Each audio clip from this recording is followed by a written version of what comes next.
Chavra, Let's sing together.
L'chaim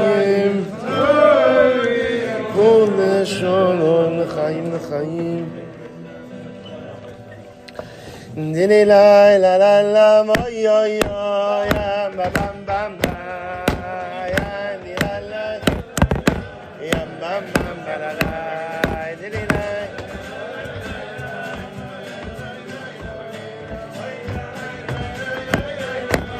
bam bam ba la la ya ya ya yo yo ya bim bam ba yo yo ya bam bo yo in la la yo yo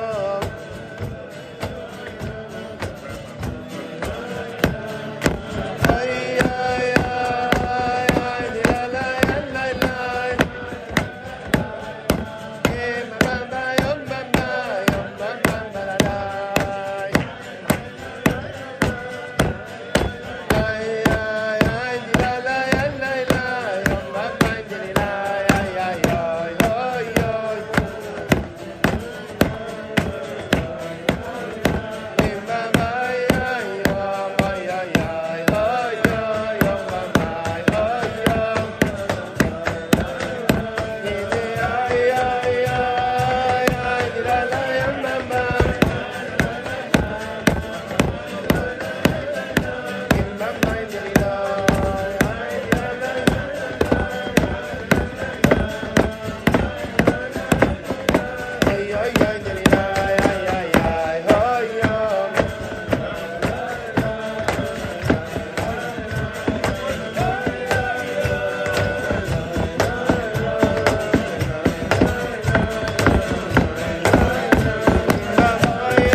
Steve, who are our sponsors?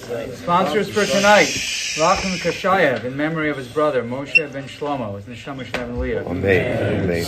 Elia, good friend, was close before Shalema for his father Avram ben Miriam. His father should have before Shalema. Amen. Mitch and Sarah Weingart in honor of David Hastings, running an incredible campaign for Tiferes Gedola. Golda. Golda.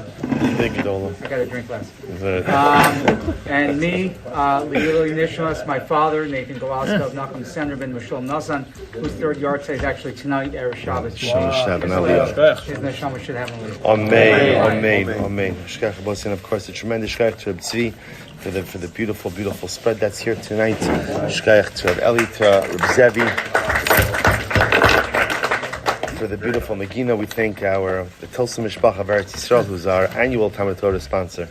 For Tafshin Pehei, sponsoring all of the Shiurim and Drushos this year, and the Schos of Besaras Tovos Klal Yisrael. And we'll say, we dedicate our learning as always, Me'eretz Hashem, and the Schos of our precious hostages. May HaKadosh Baruch Hu, Me'eretz Hashem, bring them home.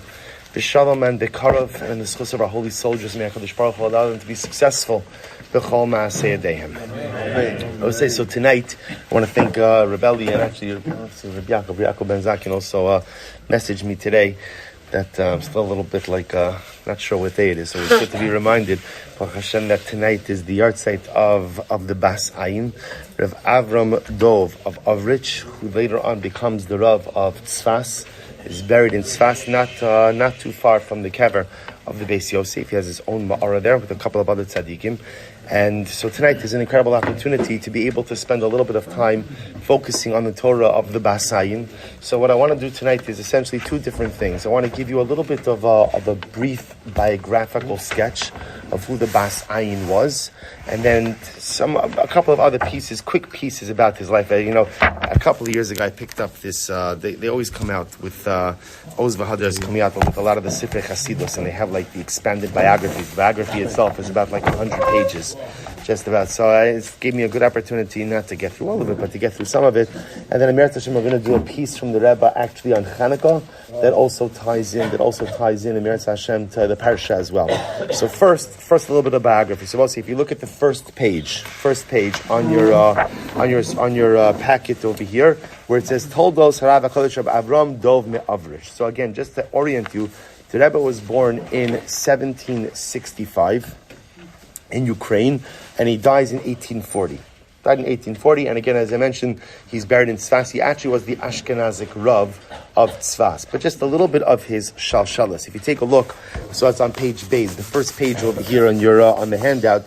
Benar Yotze Me'edin Amar Rav HaKadosh Abzu Shemani Poli Zuchus Yagin Aleinu Hu Ma'ayono Shel HaMagid HaGadol Mezrich Zuchus Yagin Aleinu. So let's remember again, we're going to skip a little bit because there's a lot more over here. But remember, the Baal Shem Tov was the founder of what we know as Chassidus. And the Baal Shem Tov had a number of different disciples. And in fact, when the Rebbe died, there was a little bit of a shaila about who was going to be the one who was the Mamala Makom, who was going to be the one who took over the reins of Chassidus after the Baal Shem Tov. The Baal Shem Tov had two primary Talmidim. One was the Magid of Mezrich, and the other one was known as the Toldos Yaakov Yosef, or Yaakov Yosef of Palnoi. They were two very, very different personalities. The Magid ultimately becomes the primary disciple. He becomes the perpetuator of the Baal Shem Tov's Torah. That interestingly enough, they really filled two different roles. So the Magid of Mezrich was a very charismatic leader. So he really becomes the next in the line of rabbis, right? The Baal Shem Tov's Chassidus, I just want to point out, is very different than the Chassidus that evolved after the Baal Shem Tov, which happens with many movements, right? Sometimes movements are started by visionaries, and the vision looks one way, but then again, the disciples take it in multiple different ways, which is part of the beautiful organic growth of any movement.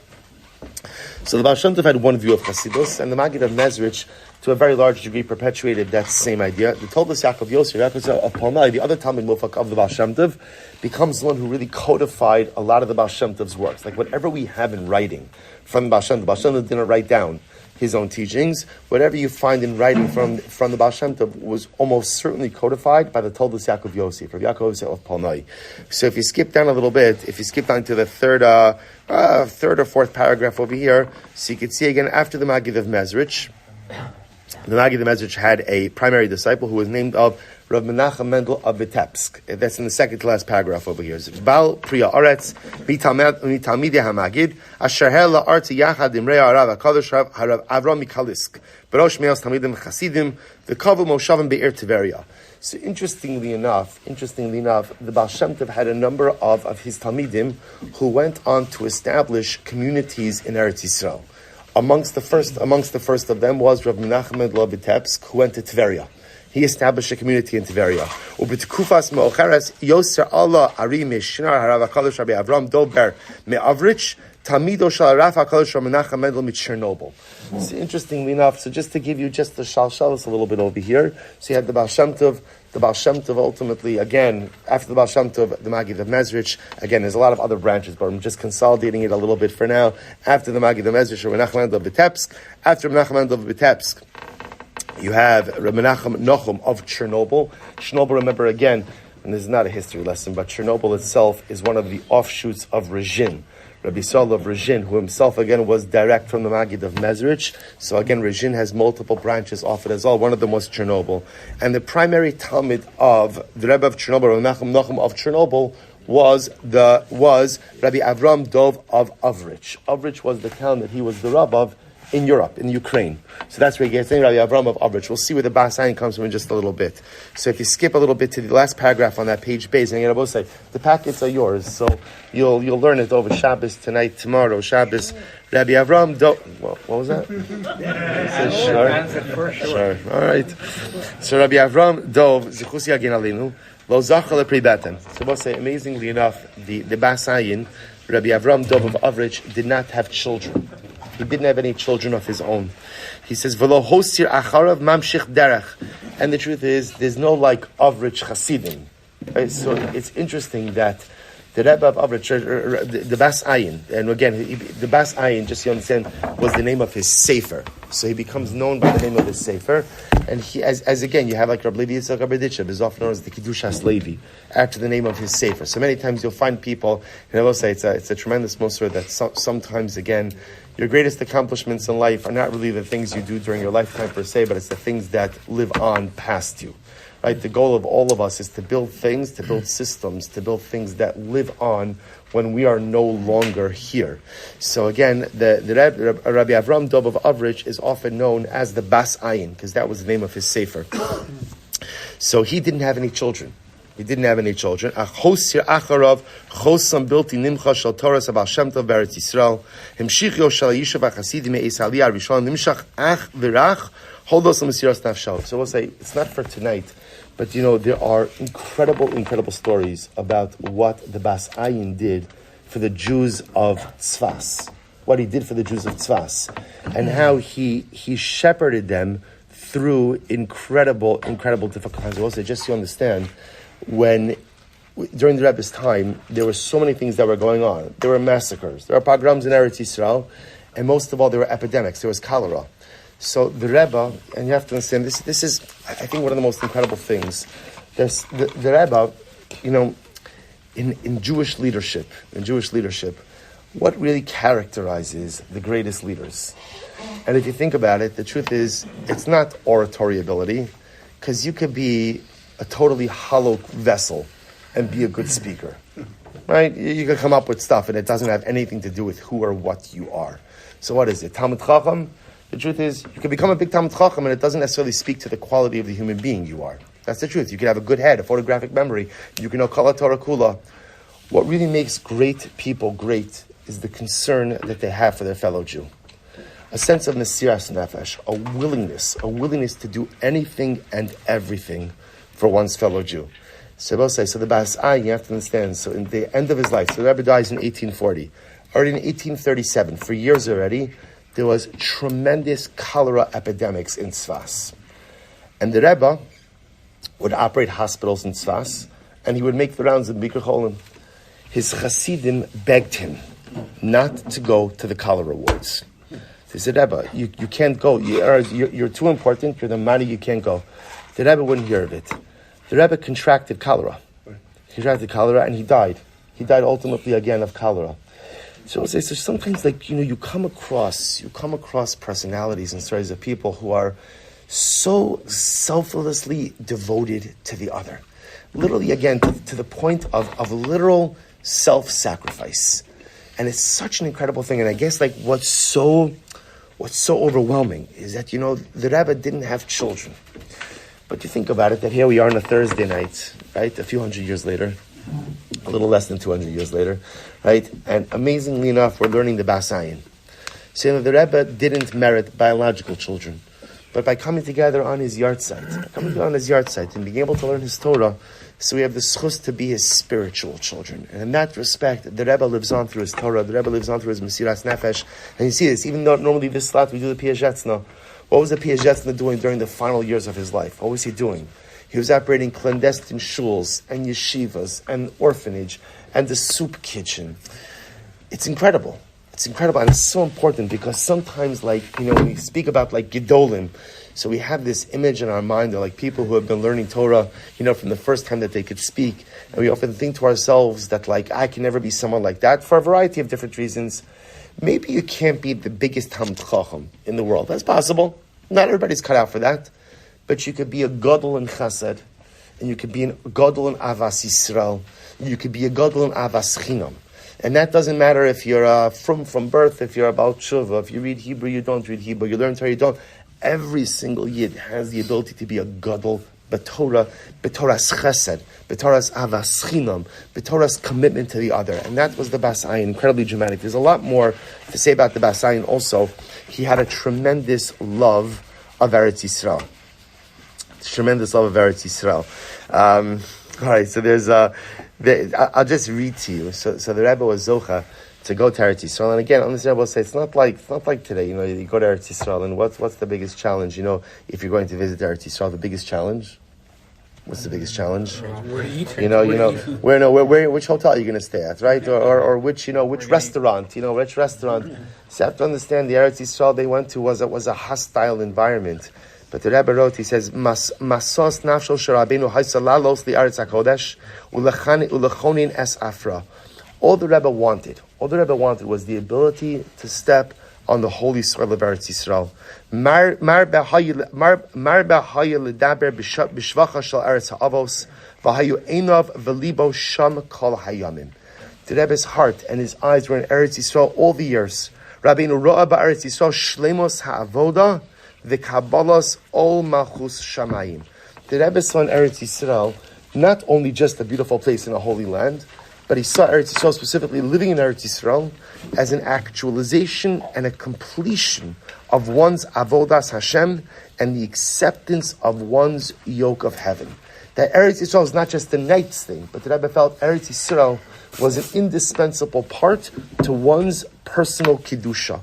He writes in Bas Ayin, Ikar Bechinas Eretz Yisrael, hu kidei lavo lebechinas yiras haromimus mehabore olamim. Literally again, Eretz Yisrael is the ability to come to a complete appreciation of the greatness of Hashem. You don't have this in your sheets right now. I'm reading this outside. So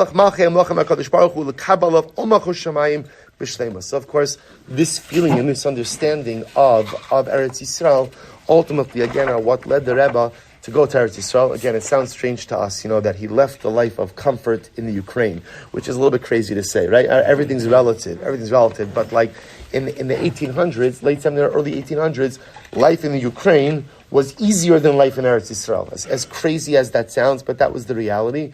But the Rebbe felt that for the complete actualization of his neshama, he had to get to Eretz Yisrael.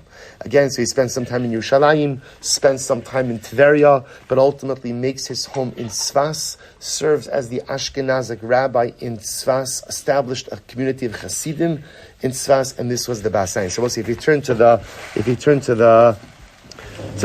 second page in the packet.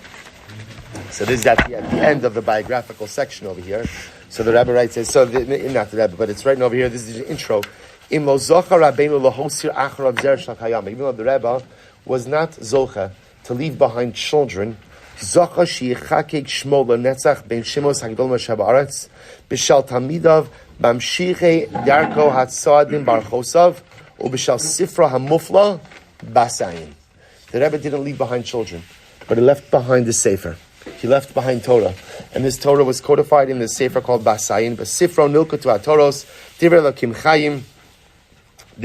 Chayim, Asher Yotzu Mipi Kodsho, Bahadr Be'ez Hasev Makelos Chasidov, Bimei Shabbos U'Moed. So Bas Ayin is a compilation, ultimately again, of the Rebbe's drashos that he gave on Shabbos and Yom Tov. Obi mei shifta b'chutz la'aretz, hechel tamido, Rabbi Shmuel Silber zatzal mizitomir, lirsham estivei Torasav, uksha'achrei kosas hadvarim hayu Rabbeinu magiyam. So the Rebbe himself didn't write it. One of his Chassidim recorded all of the Torah, and the Rebbe would edit it. Incredible. So there's a lot more over here to speak about this. But okay, that's the intro. We'll say there's much more to say about the Bas Ayin. But again, sometimes you hear, I find these stories almost like inspiring and haunting at the same time. Someone who was Moser Nefesh for all of Klal Yisrael, his whole life, literally gave his life for his fellow Jew, wasn't Zocha to have children, but left something else that was eternal, left us his Torah. And if we learn his Torah, again, the Gemara says, when you learn the Torah of tzaddik, sivsosav dobavos bekever. The lips of the tzaddik move in the grave when you learn his Torah. So tonight we're going to learn Torah of the Bas Ayin. The Rebbe's lips will move in his holy grave in Tzfas, and in that way we become his spiritual children, hopefully again providing his neshama with an aliyah, and Emir Hashem ensuring that his Torah lives on through our generation as well. So also with that, let's take a look at the Rebbe's Torah. So actually I want to show you something interesting. So if you go to the third page in the packet, so we're going to go, Steve, can I trouble you just for some salt here? We're gonna take a look actually over here. It's actually a piece by Chanukah, but we're actually not going to focus on the Chanukah piece. We're going to focus a little bit more on the Parshas Vayeshev piece. Look what he writes. So the section begins, this piece begins, I'm sorry, I didn't get a chance to mark it off, but it begins with Ner Chanukah, Mitzvasa Mishetashaka Achama Achetichla Regal Menashok. So like I said, we're not going to get into the Chanukah part tonight. I feel if we start Chanukah tonight, we're going to peak a little too early. So we're not going to, so I'm just going to show you the part. Look what he says, and to me, this was such an incredibly profound and overwhelming and beautiful idea. So the Rebbe writes as follows. He says, Isa b'Gemara. This is incredible. So the Gemara, he quotes over here in the Gemara that Tzadikim omrim ma'at v'osim harbe. Tzadikim say very little, but they do a lot. Page Kuf Samech. Gemara on the other hand, Rishaim omrim harbe v'afilu ma'at inam osim. Rishaim, thank you. Rishaim do very little. But Rishaim speak a lot and do very little. Suppose you hear this, we had this in Daf Yomi. I mean, a while ago already by now. Right? But Tzadikim speak a little and do a lot.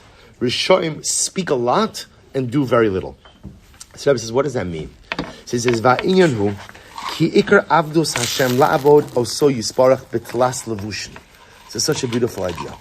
The Rebbe says our avoda is to serve the Ribono Shel Olam with literally, again, what we call 3 garments. But really, the better word is, it's 3 mediums. To serve HaKadosh Baruch Hu with 3 mediums. What are the 3 mediums? The Machshava, Dibur, Umaisa. The goal is to serve HaKadosh Baruch Hu Machshava with thought, Dibur, speech, Maisa, action. Maisa, action. I will say, now what I want to point out over here is, the Rebbe is describing over here one of the highest levels of Avodas Hashem, which represents almost like a complete level of spiritual harmony and communion. Right? There are 3 parts to man. There are my thoughts, machshava, my speech, dibur, and ultimately, again, my actions, maisa. But you see these concepts. This is the concept also, for example, by tefillin. Right? The Maharsha Maseches Brachos brings down that tefillin shal yad and tefillin shal rosh, right? So shal rosh represents, again, thought and speech, because the head, right? Thought and speech all both occur in the head. And ultimately, again, the arm represents maisa, action. So you see this, you see that, and the whole, well, not our topic for tonight, but the whole avoda of tefillin is to bring together what you think, what you say, and what you do. We'll come back to that in just a little bit. In any event, the Rebbe says, the goal is to serve HaKadosh Baruch Hu with these 3 mediums. Machshava, dibur, maisa. Thought, speech, action. Sheyiyeh bechinas machshavto v'dibur l'shem Hashem. The goal is, so how does it start? So we'll say, remember again, what's the progression? The progression is that first my thoughts should be for the sake of HaKadosh Baruch Hu. In other words, that in my mind, what does that mean? We see how this doesn't mean in my mind, my thoughts should be for HaKadosh Baruch Hu. That my thoughts should be, how do I live a life of Kiddush Hashem? Right? At the end of the day, what I want to do with my life is I want to make a Kiddush Hashem.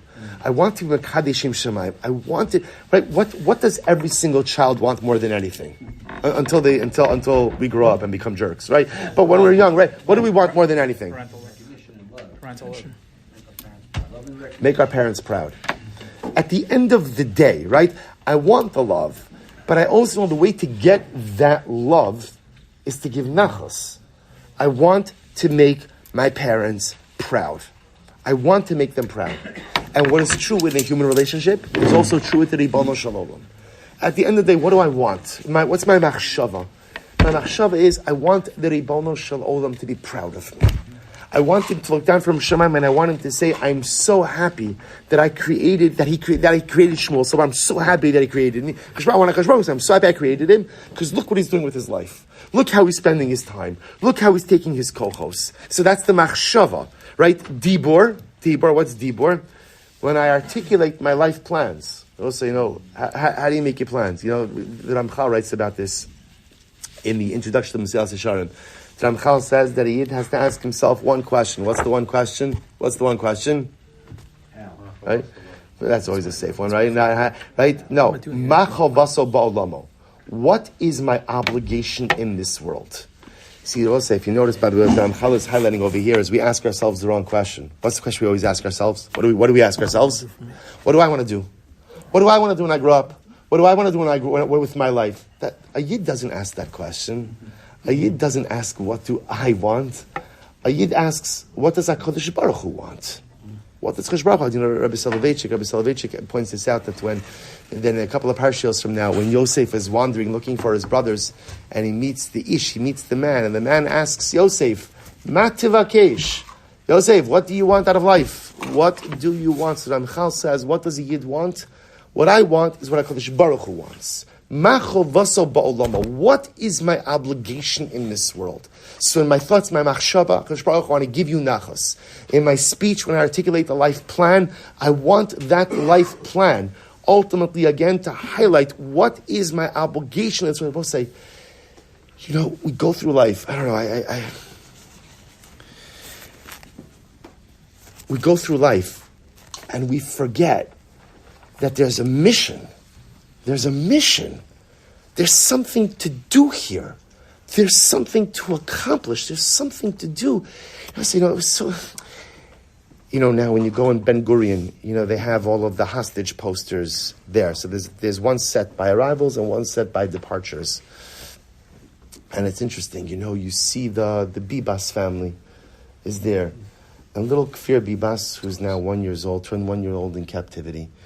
And you see, like, I have to tell you, like, it's like the teddy bears and everything. Like, people come and they like put stuff there. Like, it's overwhelming. And you think to yourself, like, there is a beautiful Jewish baby that's being held captive.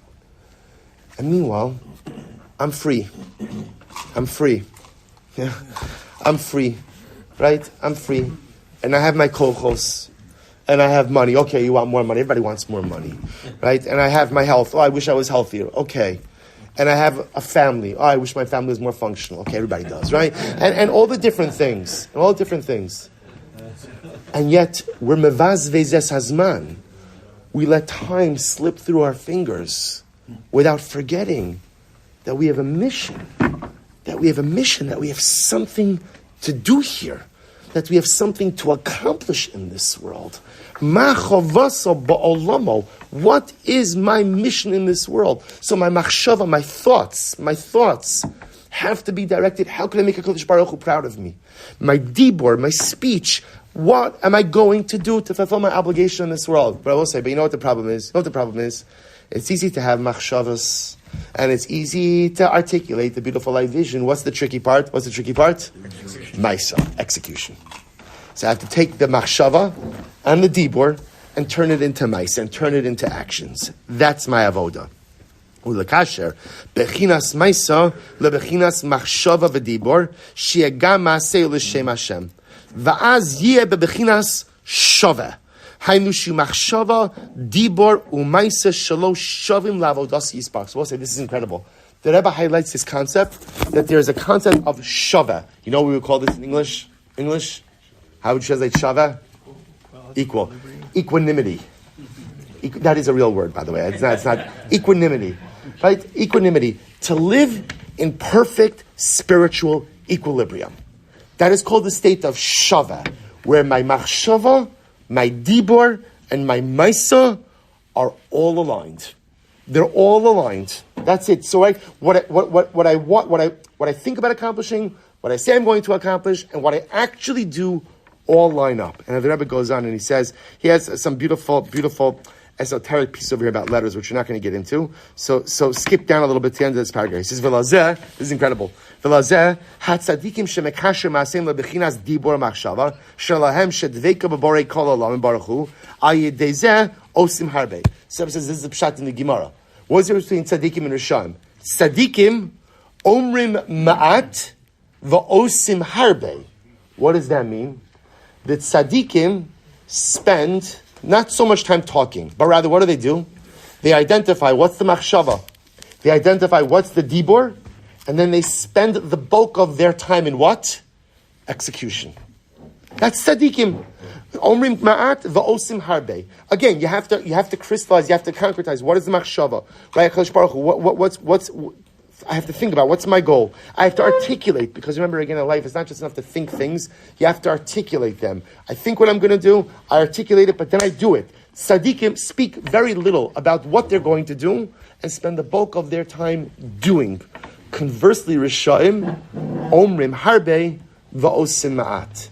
See what I say? It's incredible. In the Rebbe's definition of a rasha is not necessarily someone who goes ahead and sins. Or rather, what's a rasha? I'll say, what's the worst kind of rishus? I think as we get older, we recognize this. The worst kind of rishus is not sinning. Right? Why? Everyone sins. The worst kind of rishus is failing to execute on your life objectives. To sin is forgivable. To underperform is not. And that's tzadikim omrim harbe va'osim ma'at. Sorry, Rishaim speak a lot. They talk about all they're going to do. Only one problem. They fail to launch. They never execute. They never do. They are not tzadikim are shava. Everything is equal. And ultimately, again, Rishaim are not. Look what the Rebbe says. Look at the left-hand paragraph on Kuf Samech Gimel. This is incredible. He says, V'hinei, ba'avosinu harabim, kol ish rotze lavor Hashem machshav dibur shalo. V'chevan sheba lebchinas maisa, nifsaka chamimo shalo. So this is so incredible, and it's so validating to hear the Basayin speak on this. He says, what's the challenge of the human condition? I get all excited, right? We'll say, you ever have that moment of inspiration. And what happens in that moment of inspiration? Again, in my mind, it's so crystal clear what I'm going to do. And I'm even talking about it. I'm ready. And then what happens? Nothing, right? Then like nothing happens. Then somehow it just peters out when I get to the execution phase. We'll say, get ready for this. And for some reason, even though all of my thoughts are perfect, they're just as they should be. The machshava is great. The dibur is great. But yet when it comes to the mice, I just can't get it going. I will say, get ready for this. This is crazy. V'zen nimshach mehamalach shene'evak im Yaakov Avinu alav hashalom. I will say, where does the failure and the challenge to execute come from? The Rebbe posits, it comes from this week's parasha. What happens in this week's parasha? What happens in this week's parasha? Vayivasa Yaakov levado. Yaakov Avinu is left all alone. Vayeavek ish imo ad alos hashachar. And an ish, a mysterious man, the Gemara identifies him as the Saro Shal Esav, the ministering angel of Esav, fights with Yaakov Avinu until the morning. And then remember again what happens? Vayal kilo yachalo. The Malach realizes he can't. What's the word? Overcome. Thank you. He can't overcome Yaakov. So what does he do? Vatega, he goes ahead and he hurts Yaakov in the thigh. Literally again, the sciatic nerve. Here's Yaakov Efes. What the Rebbe writes. He says something amazing. He says this inability to execute that we encounter, that we, the children of Yaakov, encounter, comes from the original battle with Esav. How so? Kimosha Kasav. Vayiga bekaf yirecho. The Malach hurt Yaakov ultimately in the thigh. Remember again, what does the pasuk say afterwards? Yaakov was limping. He couldn't walk normally. He says, "Perish shehitel bechinas akmumis bebechinas maisa shemruas ba'oshei v'nas ba'oshei kuf." Okay, we're not going to get. So let's listen to this. This is incredible. The Rebbe says the inability to execute, the difficulty with execution, comes as a result of Yaakov Avinu's fight with the Malach. Yaakov struggles with the Malach, and what happens? The Malach injures him. What happens after the Malach injures him? He can't walk normally. The Rebbe says, that's where our challenge with execution comes from. Esav hurt us. Esav injured us. And as a result, I have difficulty walking. Walking meaning what? Actualizing or executing. I have no problem thinking about what I want to do and having clarity of thought. I have no problem articulating my goals, dreams, and aspirations. The problem is in the execution. But that problem, says the Rebbe, stems its way all the way back to Yaakov Avinu. That Yaakov again is fighting with the Malach, and he's about to overcome the Malach. He's about to overcome Esav, and Esav injures him. And when Esav injures him, he's left limping. What happens when you limp? You can't get to your destination in the same way. You can't execute in the same way. The challenge of execution, posits the Rebbe, links its way or is rooted already back to the struggle of Yaakov and the angel of Esav. Incredible. A historical precedent for this idea. Rabbi, what does the Rebbe teach us? The Rebbe teaches us ultimately, again, about a goal. What's the goal in life? The goal is to become shava, equanimity. To have absolute harmony between machshava, dibur, and maisa. That in life it is not just enough to have the nice thoughts. Now again, I want to point out, remember again what the Piagetz said? Now, the Piagetz, remember again, the Rebbe is the other side, not the other side of this coin, because they're both saying similar ideas. The Rebbe says, even if you can't execute, there's still something beautiful in having the machshavas, and that's true. but you can't content yourself with having nice thoughts. And you can't content yourself with being able to articulate nice goals and aspirations. I have to execute. I have to be shaveh. There has to be equality between what I think, what I say, and what I do. And I'll just loop it back to tefillin. With this will end. They will say, we'll mention with tefillin, so the Maharsha brings down a very similar idea with the shal yad and the shal rosh. Shal yad and the shal rosh, right? So we go ahead, we put on the shal rosh, which represents, again, thought and speech, and I put on the shal yad. It's that same equanimity. That what I think, what I say, and what I do all have to be tethered together. So we'll say, there's a beautiful Gemara in Masechah Sota. So the Gemara says that when the Jewish army went out to war, so there were a whole list of exemptions. People didn't have to go out to battle. Right? Somebody got married, didn't live with his wife, planted a vineyard, didn't partake of the fruit, built a house, didn't live with it. And what's the last one? Hayore v'rach halevav. Someone who's scared. I asked the Mishnah in Sota, last Mishnah in Sota, what's the definition of hayore v'rach halevav? Machlokes Rabbi Akiva, Rabbi Yossi Aglili. One opinion says, hayore kimash kipshuto. It means he's scared. There are people who are scared of going to battle. Okay, so if you're scared of going to war, we don't want you on the battlefield. Rabbi Akiva says, no. Hayore me'avero shebiyado. He's afraid, ultimately, again, of the averos that he committed. So Zak the Gemara, so what kind of averos? Right? What kind of averos are we talking about? That you have to be scared about going to war. What does the Gemara say? Kigon hasach bein tefila letefila. Someone who speaks in between, putting on his shal yad and shal rosh. I always thought to myself, it must have been a very small standing army, right? And I was also like, I understand you want to say Shabbos, Kashrus, Haras HaMishpacha, being honest in business. I don't know, like stuff that's like, really? You speak between Tefillin Shal and Tefillin Shal Rosh? You're not going to have to the Baal Shem Tov HaKadosh says something absolutely amazing. Baal Shem Tov HaKadosh says exactly this vart. He says, the whole avoda of Tefillin is to create equanimity, to create a shaveh state between what you think, what you say, and what you do. And when a person talks in between his shal yad and his shal rosh, what is he doing? He's breaking it apart. And what he's saying is, I think and I speak one way, and I act a different way. You don't have that equanimity. You don't have that shavios in your life. The Rebbe says, don't fight for the Jewish people. You're not a soldier. We don't need you. Soldiers have to be genuinely committed to the cause. And to be committed to the cause of Klal Yisrael, you first have to be committed to the cause of self. So if there's a rupture between what you think, what you say, and what you do, you speak between the Tefillin Shal and Tefillin Shal Rosh, it's okay. You're not going out to battle. You'll do something else for Klal Yisrael. But we don't need you in the war. What the Baal Shem Tov is saying about saying is exactly what the Bas Ayin is saying. So I'll say, what a tremendous lesson to go into the Shabbos with. Right? This is the Shabbos that Yaakov Avinu was injured. And again, I just want to point out, this is not the Bas Ayin on Parshas Vayishlach. This is actually Drushim L'Chanukah on Parshas Vayeshev. But it's incredible that, again, he's quoting from this week's Parsha. And I will say, what a tremendous avod and what a tremendous mindset. To strive to be shaveh. So first of all, there's 3 steps to it, right? Number 1, to make sure we're thinking the right thoughts. That do we live our lives thinking about what can I do to make HaKadosh Baruch Hu proud? Number 2, when I articulate my life goals, is it about what I want? Or is it about what HaKadosh Baruch Hu wants? And once I think about what HaKadosh Baruch Hu, what I can do to make HaKadosh Baruch Hu proud, and once I articulate what is my job in this world, not what I want to do per se, what's my job in this world, and I take all of that and I translate that into action, that's shaveh. That's shaveh.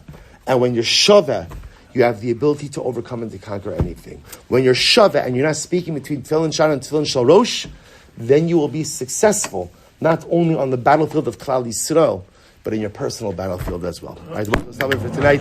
Rebbe is the Sham Shav and Aliyah. Shkoyach, everyone. Myriv in the main shul. Thank you.